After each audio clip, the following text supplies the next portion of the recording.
Okay, I think that's it announcement-wise. The reading this week was from Matthew chapters 1 through 3. And before I read from Matthew, just a couple of things I want to give you a little timeline here. Identifying exactly when Jesus was born is a little bit difficult. But most people who write about this, maybe scholars, but theologians, Jesus wasn't born on year 0. Okay? Jesus was born probably somewhere between 4 and 6 BC. So that's kind of the time frame that we're looking at. And then a year later, he was taken to Egypt. And then a year after that, he returned to Nazareth. And he returned to Nazareth after Herod Antipas died.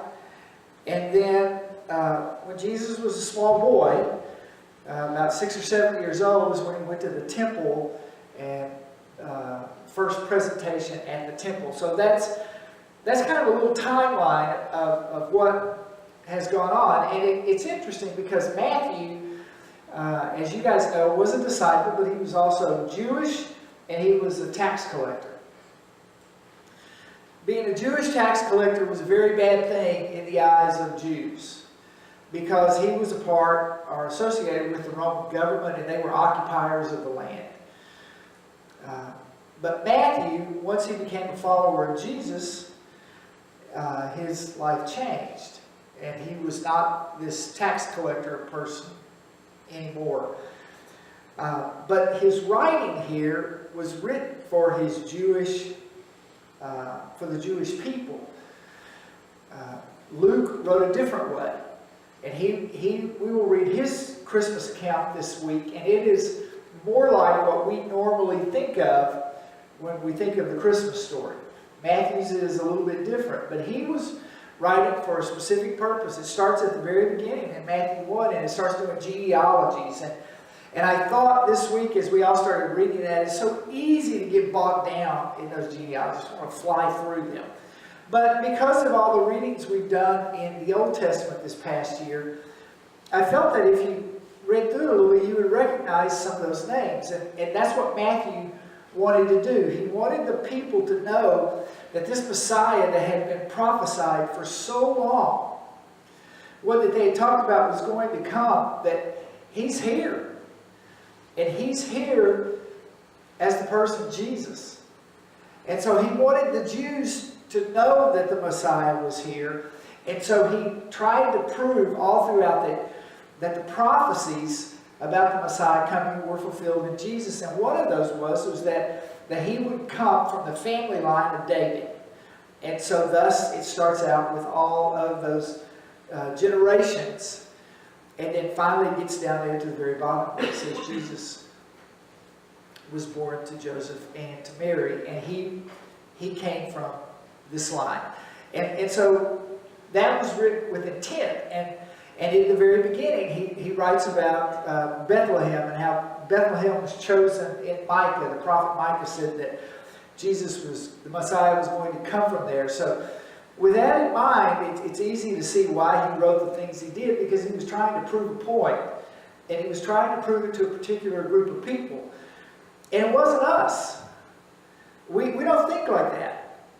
Those things that we gloss over, those who read it initially and the Jews who paid attention to it as the church was being formed out, it mattered to them. They knew exactly what those things meant. Now, if it was written to us, it would be in a different type of emphasis on certain things. And of course, we've learned to appreciate it all, but it doesn't register with us like it did for the Jewish people, which is what Matthew intended. So tonight I want to read to you Matthew 1, it's 18, and it's through the 23rd verse in the 2nd chapter. So it's kind of a lengthy reading, but it is the story that we're familiar with about Jesus' birth, Matthew's account. So in chapter 1, verse 18, Matthew writes this. This is how Jesus the Messiah was born. His mother Mary was engaged to be married to Joseph. But before the marriage took place, while she was still a virgin, she became pregnant through the power of the Holy Spirit. Joseph, to whom she was engaged, was a righteous man and did not want to disgrace her publicly, so he decided to break the engagement quietly. As he considered this, an angel of the Lord appeared to him in a dream.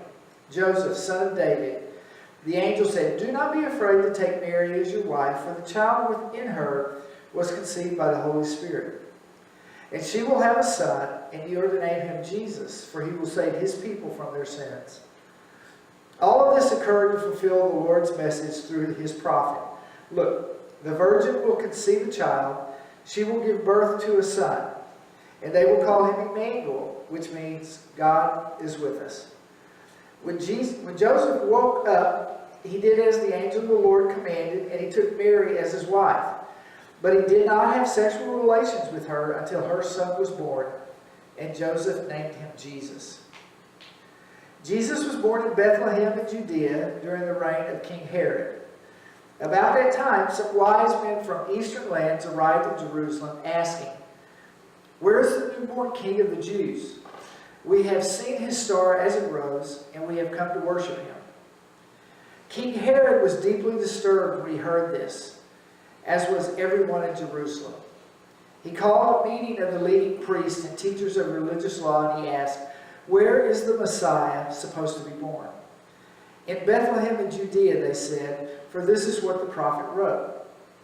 And you, O Bethlehem, in the land of Judah, are not least among the ruling cities of Judah, for a ruler will come from you, who will be the shepherd for my people Israel." Then Herod called for a private meeting with the wise men, and he learned from them the time when the star first appeared. Then he told them, "Go to Bethlehem and search carefully for the child. And when you find him, come back and tell me so that I can go and worship him too." After this interview, the wise men went their way, and the star they had seen in the east guided them to Bethlehem. It went ahead of them and stopped over the place where the child was. When they saw the star, they were filled with joy. They entered the house and saw the child with his mother Mary, and they bowed down and worshipped him. Then they opened their treasure chest and gave him gifts of gold, frankincense, and myrrh. When it was time to leave, they returned to their own country by another route, for God had warned them in a dream not to return to Herod. After the wise men were gone, an angel of the Lord appeared to Joseph in a dream. "Get up, flee to Egypt with the child and his mother," the angel said. "Stay there until I tell you to return, because Herod is going to search for the child to kill him." That night, Joseph left for Egypt with the child and Mary, his mother, and they stayed there until Herod's death. This fulfilled what the Lord had spoken through the prophet, "I called my son out of Egypt." Herod was furious when he realized that the wise men had outwitted him. He sent soldiers to kill all the boys in and around Bethlehem who were 2 years old and under, based on the wise men's report of the star's first appearance.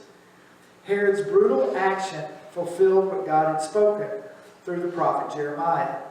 A cry was heard in Ramah, weeping and great mourning. Rachel weeps for her children, refusing to be comforted, for they are dead. When Herod died, an angel of the Lord appeared in a dream to Joseph in Egypt. "Get up," the angel said, "take the child and his mother back to the land of Israel, because those who were trying to kill the child are dead." So Joseph got up and returned to the land of Israel with Jesus and his mother. But when he learned that the new ruler of Judea was Herod's son Archelaus, he was afraid to go there. Then, after being warned in a dream, he left for the region of Galilee. So the family went and lived in a town called Nazareth. This fulfilled what the prophet had said: "He will be called a Nazarene." Matthew's account does several things. One, you kept seeing how it referred to the prophecies from the past. And those prophecies were known to the Jews, because the Messiah was to come, and he was to come in a particular way. Now, this was still a little bit perplexing, because they were expecting a Messiah to come and to be a military guy and to rid the country of those who were controlling it. And at this time, it was Rome. At other times, it's been different groups of people. But that's what they were looking for. But Matthew kept saying, this fulfills this prophecy, and this fulfills this prophecy. And then Matthew does something else, which is a little bit frustrating. Matthew sort of shoots holes in our beautiful nativity story. You know, the nativity in my front yard has Jesus laying in a little bitty manger with hay in it, and the kings around him, and the shepherds around him. And then Matthew comes and he says that the wise men saw the star, and they followed it for a couple of years. And we knew that because Herod decided that babies 2 years and younger had to be killed, because he wanted to make sure that he killed this baby.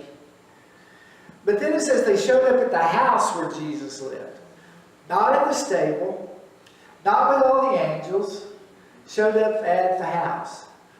So Matthew's account is not our favorite account. Luke's is, and it comes next week. But Matthew writes some interesting things that are not found in any other writings. And in fact, it's only 2 of the Gospels that Jesus' birth is even mentioned. And that's Matthew and Luke. But he writes some insightful things, and there's a couple of those things that I wanted to mention to you. I found myself, as I was reading this week, I was thinking about the people in the world at that moment. There was a group of folk that had been looking for the Messiah, but they'd been looking for the Messiah for hundreds and thousands of years. What made anybody think it was going to happen right now? Nobody knew.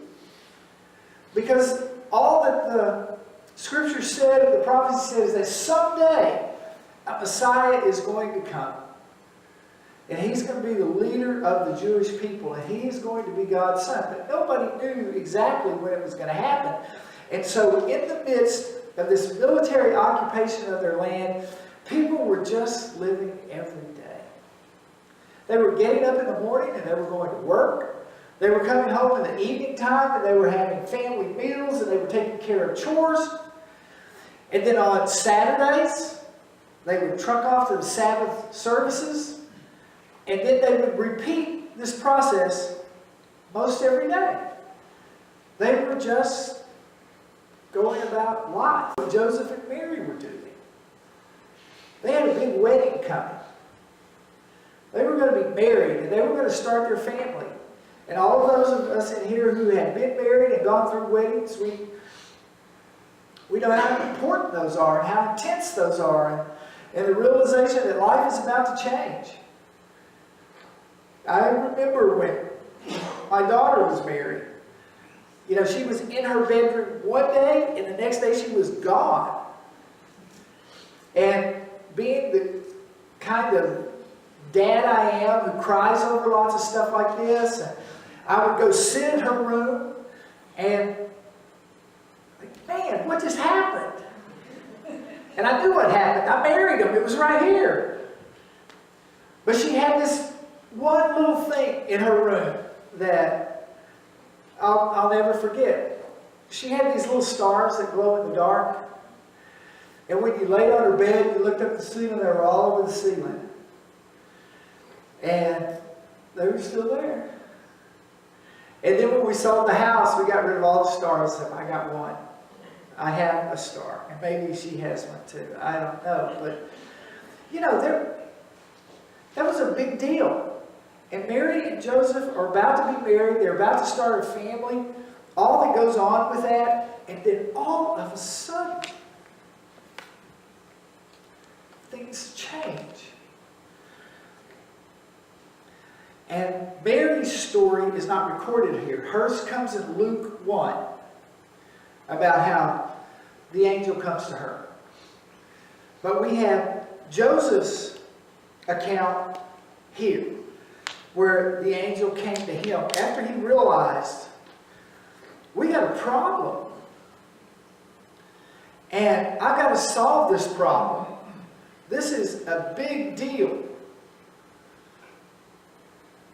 And he came up with a way to solve it.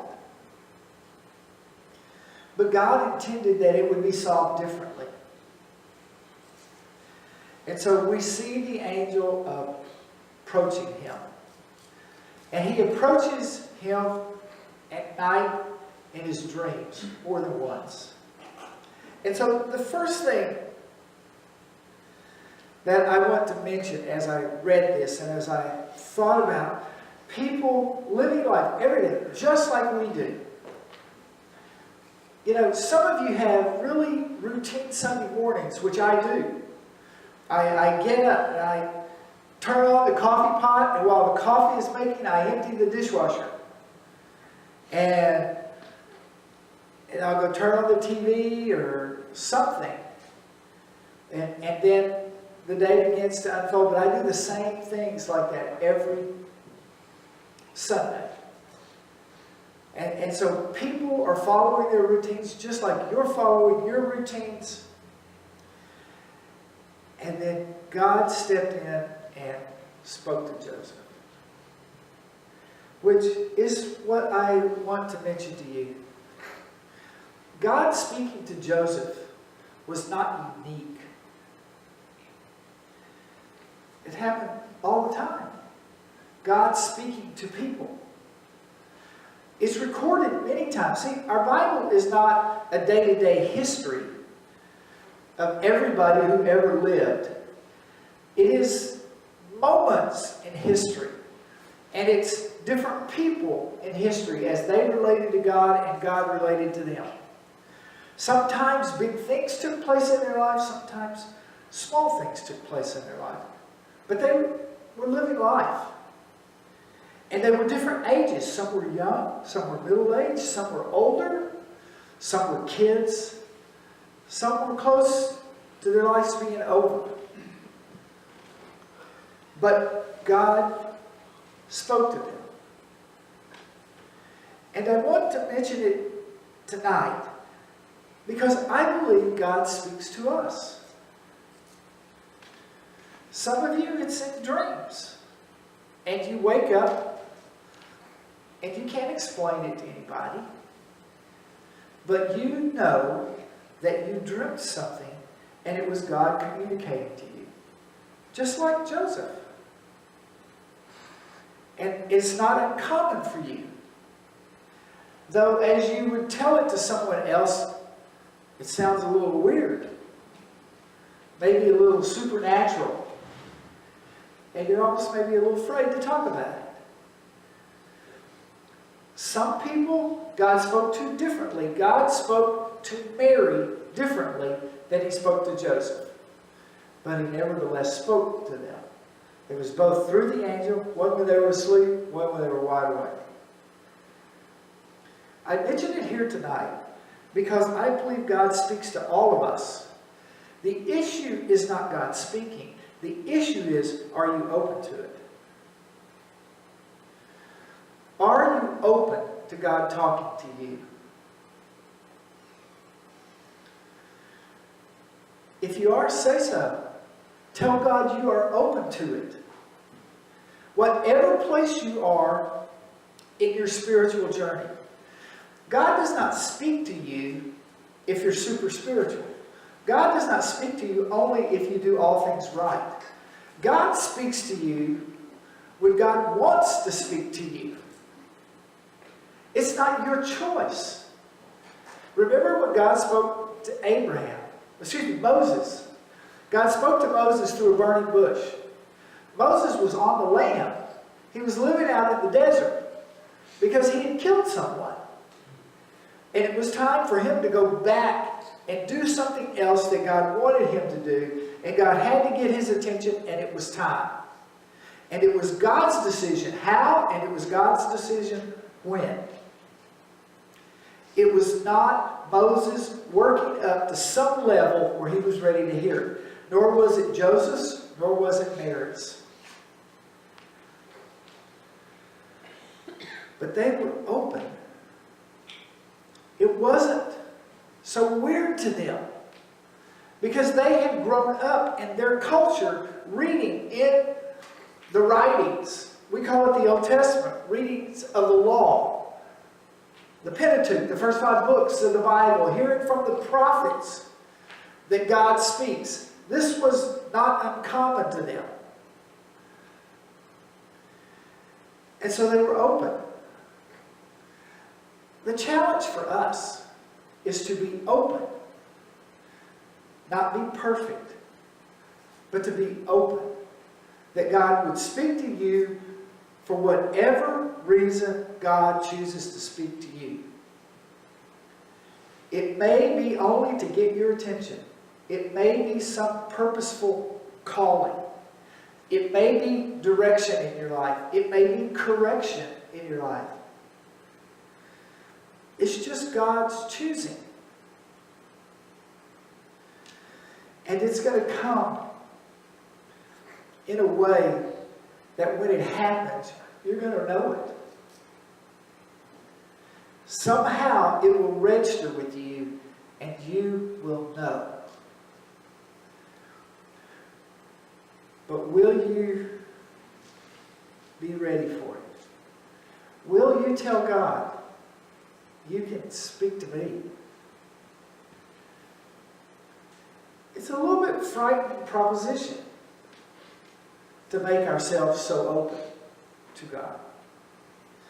Because let's face it, when we read about the people he spoke to, things began to take place. One of the things I think about, and I pray it for us, I did tonight, I pray it all the time.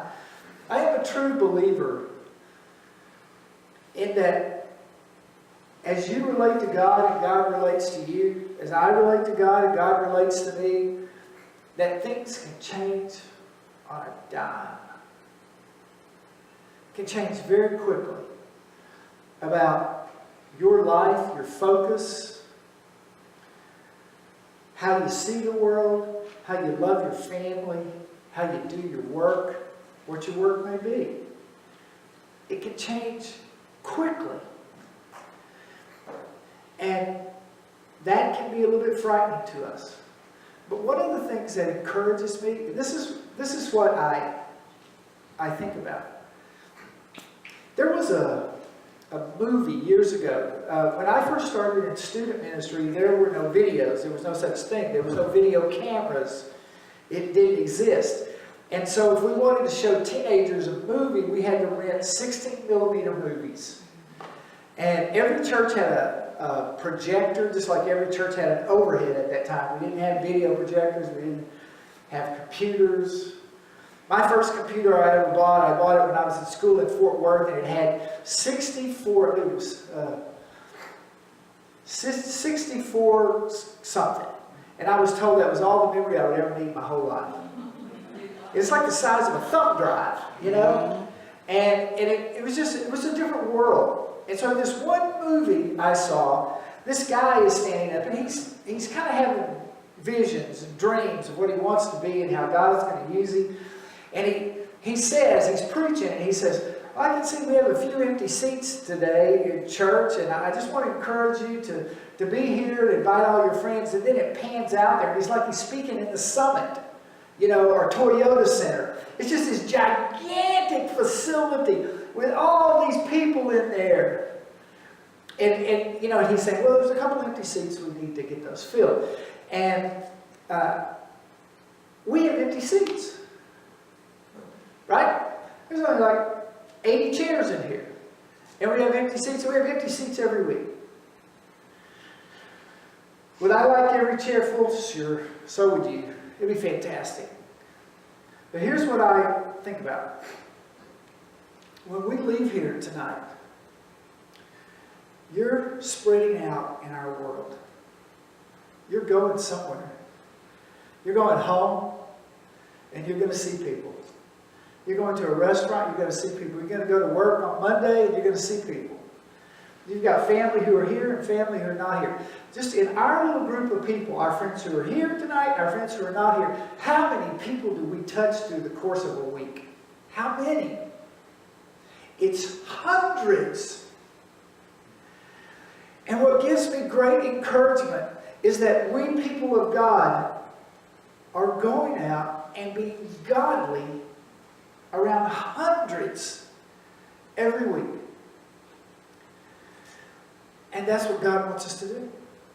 It isn't about every chair being filled.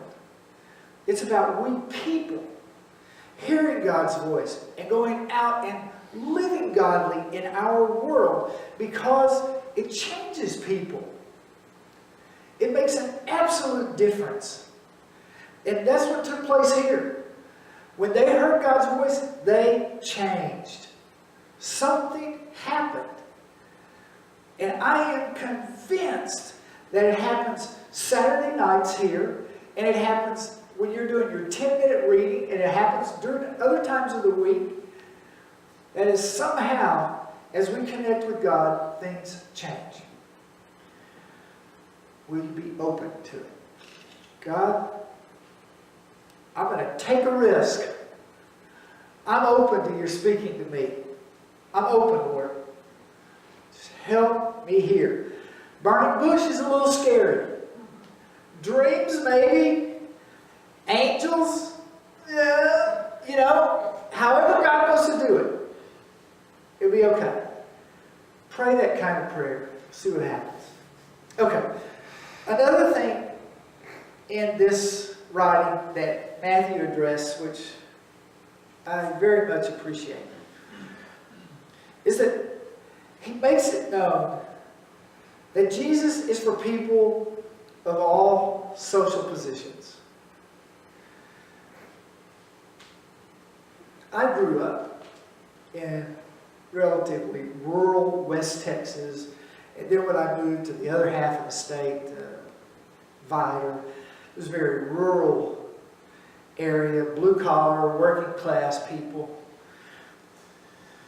The most, other than a doctor or a lawyer, the most highly educated people I knew were all teachers, which my mom was a teacher. Like when I moved here, I met engineers and professors and all different kinds of fields that you guys are in, and where you've come from in different parts. I lived around people that grew up in the same place and stayed there and were not very educated. And there always seemed to be some sort of presentation that Jesus was more acceptable to the people of the lower class. And I've heard mentions of that in political circles today, that people with less education or less status are more accepting of Jesus and spiritual things. I don't believe that.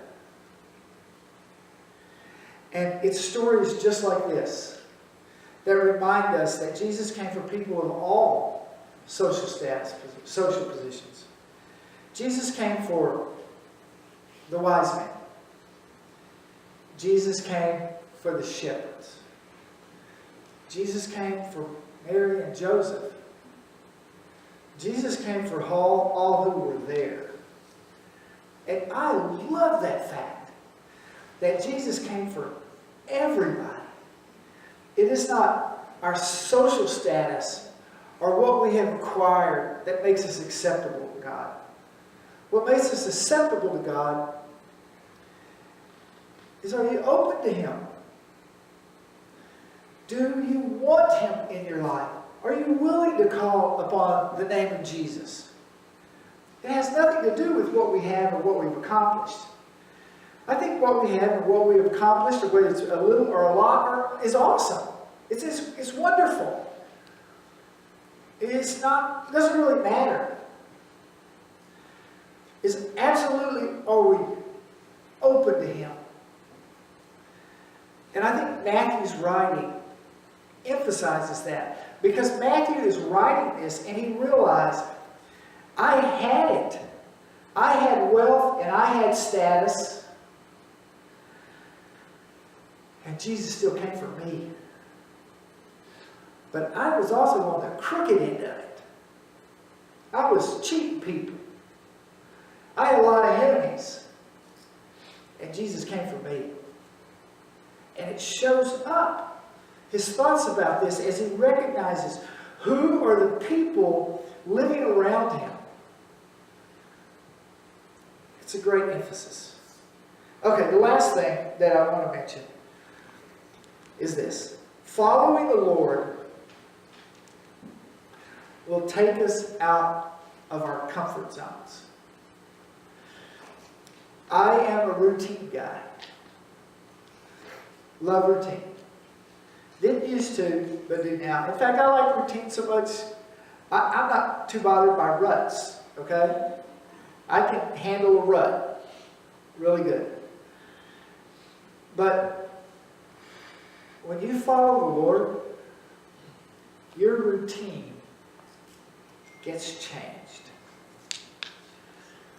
Things happen that require you to step out of your comfort zone and do things that you didn't think you would be involved in or think you would be doing.